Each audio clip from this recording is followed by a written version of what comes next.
ಎಲ್ಲ ಪ್ರಣಾಳಿಕೆಗಳನ್ನ ಓಡಿಸಿದ್ದಾರೆ ರಾಜಕೀಯ ಪಕ್ಷಗಳು. ಎಷ್ಟು ಚುನಾವಣೆಯಲ್ಲಿ ಪ್ರಣಾಳಿಕೆಗಳನ್ನ ಸುಳ್ಳನ್ನ ಜನತೆಗೆ ಹೇಳ್ತಾರೋದಕ್ಕೆ ಒಂದೇ ಒಂದು ನಿರ್ದರ್ಶನ ಕೊಡ್ತೀನಿ. 2007ರಲ್ಲಿ ಬರಗಾಲ ಬಂದು ರೈತರ ಆತ್ಮಹತ್ಯೆ ಆಗ್ತಾ ಇತ್ತು. ಆಗ ಅದಕ್ಕೆ ಪರಿಹಾರ ಕಂಡುಹಿಡಿಬೇಕು ಅಂತ ಹೇಳಿ ಮನಮೋಹನ್ ಸಿಂಗ್ ಅವರು ಸ್ವಾಮಿನಾಥನ್ ಅಂತ ಒಬ್ಬ ಸೈಂಟಿಸ್ಟ್ನ ಅಧ್ಯಕ್ಷತೆಯಲ್ಲಿ ಒಂದು ಆಯೋಗವನ್ನು ರಚನೆ ಮಾಡ್ತಾರೆ. ದೇಶದ ರೈತರ ಸಂಕಷ್ಟವನ್ನ ಅರ್ಥ ಮಾಡಿಕೊಂಡು ಒಂದು ವರದಿನ ಕೊಡಿ, ನೀವು ವರದಿ ಕೊಟ್ಟರೆ ನಾವು ಜಾರಿ ಮಾಡ್ತೀವಿ ಅಂತ ಹೇಳಿ 2007ರಲ್ಲಿ ಡಾಕ್ಟರ್ ಸ್ವಾಮಿನಾಥನ್ ಆಯೋಗ ಅಂತ ಮಾಡ್ತಾರೆ. ಅವರು 2-3 ವರ್ಷ ಎಲ್ಲ ಕಡೆ ವಿದರ್ಭ ಬೇರೆ ಬೇರೆ ಕಡೆ ಪ್ರವಾಸ ಮಾಡಿ 2009ರಲ್ಲಿ ವರದಿಯನ್ನು ಕೊಡ್ತಾರೆ. ಆ ವರದಿಯಲ್ಲಿ ರೈತರ ಉತ್ಪನ್ನಗಳಿಗೆ ನ್ಯಾಯಯುತ ಬೆಲೆ ಕೊಡಬೇಕು, ಕನಿಷ್ಠ ಬೆಂಬಲ ಬೆಲೆ ಖಾತ್ರಿಯಾಗಬೇಕು, ಉತ್ಪಾದನಾ ವೆಚ್ಚದ ಅರ್ಧ ಭಾಗದಷ್ಟು ಬೆಲೆಯನ್ನು ಹೆಚ್ಚಳ ಮಾಡಿ ಬೆಲೆ ನಿಗದಿ ಮಾಡಿದ್ರೆ ರೈತರಿಗೆ ಅನುಕೂಲ ಆಗ್ತದೆ ಅನ್ನುವಂಥ ಒಂದು ಒಳ್ಳೆಯ ವರದಿಯನ್ನು ಕೊಡ್ತಾರೆ.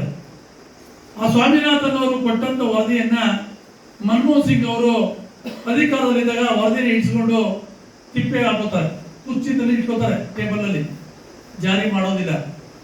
1 ವರ್ಷ 2 ವರ್ಷ 3 ವರ್ಷ 4 ವರ್ಷ 5 ವರ್ಷ ಆಯ್ತು. 2014 ತನಕ ಅದು ಏನು ಮಾಡೋದೇ ಇಲ್ಲ ಅವರು ಕಾಂಗ್ರೆಸ್ನವರು. ಅವರು ಮಾಡಿಲ್ಲ, ನಾನು ಅಧಿಕಾರಕ್ಕೆ ಬರ್ತೀನಿ, ನಾನು ಜಾರಿ ಮಾಡ್ತೀನಿ ಅಂತೇಳಿ ನಮ್ಮ ದೇಶದ ಪ್ರಧಾನಮಂತ್ರಿಗಳು ಮೋದಿ ಅವರು ದೇಶದ ಉದ್ದಗಲಕ್ಕೂ ಪ್ರಣಾಳಿಕೆಯನ್ನು ಓಡಿಸ್ಬಿಟ್ಟು ಚುನಾವಣಾ ಪ್ರಣಾಳಿಕೆಯಲ್ಲಿ ಸ್ವಾಮಿನಾಥನ್ ಕಮಿಷನ್ ವರದಿಯನ್ನು ಜಾರಿ ಮಾಡ್ತೀನಿ, ನೀವು ಓಟ್ ಕೊಡಿ ಮಹಾ ರೈತರೇ ಅಂತ ಗೋಗರಿತಾರೆ. ನಾವೆಲ್ಲ ಅವ್ರ ಮೇಲೆ ವಿಶ್ವಾಸ ಇಟ್ಟು ಓಟ್ ಕೊಡ್ತೀವಿ. ಅವರು ಅಧಿಕಾರಕ್ಕೆ ಬರ್ತಾರೆ 2014ರಲ್ಲಿ. 2018 ತನಕ ಅದನ್ನು ಜಾರಿ ಮಾಡೋದೇ ಇಲ್ಲ. ನಿಮಗೆ ಗೊತ್ತಿದೆಯಾ ಗೊತ್ತಿಲ್ವಾ, ದೇಶದ 139 ಕಡೆ ಬಹಿರಂಗ ಭಾಷಣ ಮಾಡ್ತಾರೆ, ರೈತರು ನಮ್ಗೆ ಓಟ್ ಕೊಟ್ಟರೆ ಸ್ವಾಮಿನಾಥನ್ ವರದಿ ಜಾರಿ ಮಾಡ್ತೀನಿ ಅಂತೇಳಿ. ಮಾಡಲ್ಲ. ಸುಮ್ಮನೆ ಯಾರು ಇದ್ರ ಇರಲ್ಲ. ಸುಪ್ರೀಂ ಕೋರ್ಟ್ಗೆ ವರದಿ ಕೊಡ್ತಾರೆ. ಯಾರೋ ಒಬ್ಬ ರೈತರು ಕೇಸ್ ಹಾಕ್ತಾರೆ, ಆ ಕೇಸ್ಗೆ ಅವರು ವರದಿ ಕೊಡಬೇಕಾದ್ರೆ ಕೇಂದ್ರ ಸರ್ಕಾರ ಸ್ವಾಮಿನಾಥನ್ ವರದಿ ಜಾರಿ ಮಾಡ್ಲಿಕ್ಕೆ ಆಗೋದಿಲ್ಲ ಅನ್ನುವಂಥ ವರದಿನ ಈ ಪ್ರಧಾನಮಂತ್ರಿ ನರೇಂದ್ರ ಮೋದಿ ಅವರು ಕೊಡ್ತಾರೆ. ಅಂದ್ರೆ ಅರ್ಥ ಏನು? ಕಾಂಗ್ರೆಸ್ ಸರ್ಕಾರದವರು ಮಾಡಲಿಲ್ಲ, ಬಿಜೆಪಿ ಅವರು ಮಾಡಲಿಲ್ಲ. ಈ ಚುನಾವಣೆಯಲ್ಲಿ ಪ್ರಣಾಳಿಕೆ ಹೊರಡಿಸಿದ್ದಾರೆ, ರೈತರ ಉತ್ಪನ್ನಗಳಿಗೆ ಬೆಂಬಲ ಬೆಲೆ ಏರಿಕೆ ಮಾಡ್ತೀವಿ, ಓಟ್ ಕೊಡಿ ಅಂತ ಬಿಜೆಪಿ ಹೇಳ್ತಾರೆ. ರೈತರ ಉತ್ಪನ್ನಗಳಿಗೆ ಕನಿಷ್ಠ ಬೆಂಬಲ ಬೆಲೆ ಖಾತ್ರಿ ಮಾಡ್ತೀವಿ, ಸ್ವಾಮಿನಾಥನ್ ವರದಿ ಜಾರಿ ಮಾಡ್ತೀವಿ ಅಂತ ಕಾಂಗ್ರೆಸ್ನವ್ರು ಹೇಳ್ತಾರೆ. ಇದೆಲ್ಲ ನಾವು ನಂಬಕ್ಕಾಯ್ತದ? ನಂಬುವಂತ ಪ್ರಣಾಳಿಕೆಗಳ ಮೋಸದ ಪ್ರಣಾಳಿಕೆಗಳು, ರೈತರ ಕಣ್ಣಿಗೆ ಮಂಡಚ್ಚುವಂತ ಪ್ರಣಾಳಿಕೆಗಳು. ಕಾಂಗ್ರೆಸ್ನವರು 250 ಸೀಟನ್ನ ಗೆಲ್ಲಿಕ್ಕೆ ಆಗ್ತದೆ ಈ ದೇಶದಲ್ಲಿ. ಅಧಿಕಾರಕ್ಕೆ ಬಂದ್ರೆ ನಮ್ಮ ಚುನಾವಣೆ ಅಧಿಕಾರಕ್ಕೆ ಬಂದ್ರೆ ರೈತರ ಸಾಲ ಮನ್ನಾ ಮಾಡ್ತೀವಿ ಅಂತ ಹೇಳ್ತಾರೆ. ಇದು ನಂಬುವಂತ ವಿಚಾರನ?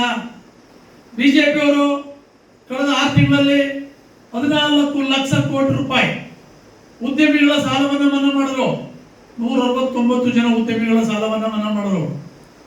ಇಡೀ ದೇಶದಲ್ಲಿರ್ತಕ್ಕಂಥ 70% ರೈತರ ಸಾಲವನ್ನು ಮನ್ನಾ ಮಾಡಲಿಲ್ಲ.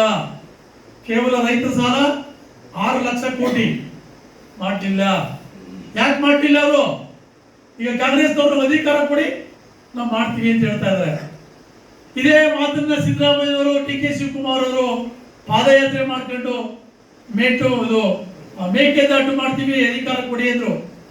ವಾಟ್ವಿ ಮೇಕೆದಾಟು ಮಾಡಿದ್ರ? ತಮಿಳುನಾಡು ನೀರೆಲ್ಲ ಬಿಟ್ಬಿಡ್ರಿ ನೀವು. ಕರ್ನಾಟಕದ ಕಾವೇರಿ ಭಾಗದ